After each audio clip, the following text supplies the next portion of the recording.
എം.ഡിയുടെ തിരിച്ചുവരവിനായി പ്രാർത്ഥിച്ച് കേരളം. നമസ്കാരം, കൊട്ടാരക്കര മീഡിയയിലേക്ക് സ്വാഗതം.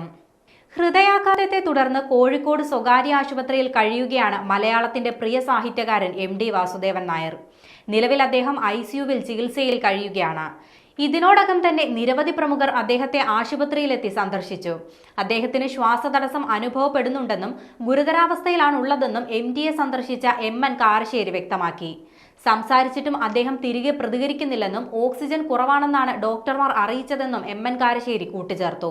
സാധ്യമായതെല്ലാം ചെയ്യുന്നുണ്ടെന്ന് ഡോക്ടർമാർ അറിയിച്ചതായി മന്ത്രി P.A. മുഹമ്മദ് റിയാസ് മാധ്യമങ്ങളോട് പ്രതികരിച്ചു. മന്ത്രി A.K. ശശീന്ദ്രൻ എം.ഡിയെ ആശുപത്രിയിലെത്തി സന്ദർശിച്ചു. കാണാൻ കഴിഞ്ഞത് വലിയ ഭാഗ്യമായി കരുതുന്നുവെന്നും അദ്ദേഹത്തിന്റെ ആരോഗ്യനില ഗുരുതരാവസ്ഥയിൽ തന്നെ തുടരുകയാണെന്നും മന്ത്രി അറിയിച്ചു. ആരോഗ്യസ്ഥിതിയിൽ മാറ്റമുണ്ടായാൽ മെഡിക്കൽ ബുള്ളറ്റിൻ ഇറക്കുമെന്ന് അറിയിച്ചിട്ടുണ്ട്. പൂർണ്ണ ആരോഗ്യത്തോടെ തിരിച്ചു വരുമെന്ന പ്രതീക്ഷയാണുള്ളതെന്നും മന്ത്രി A.K. ശശീന്ദ്രൻ കൂട്ടിച്ചേർത്തു. സംവിധായകൻ ഹരിഹരൻ, നടൻ വിനീത് എന്നിവരും എം.ഡി. വാസുദേവൻ നായരെ ആശുപത്രിയിലെത്തി സന്ദർശിച്ചു. വാർദ്ധക്യ സഹജമായ രോഗങ്ങളെ തുടർന്ന് ഏറെ നാളായി ചികിത്സയിലായിരുന്നു എം.ഡി.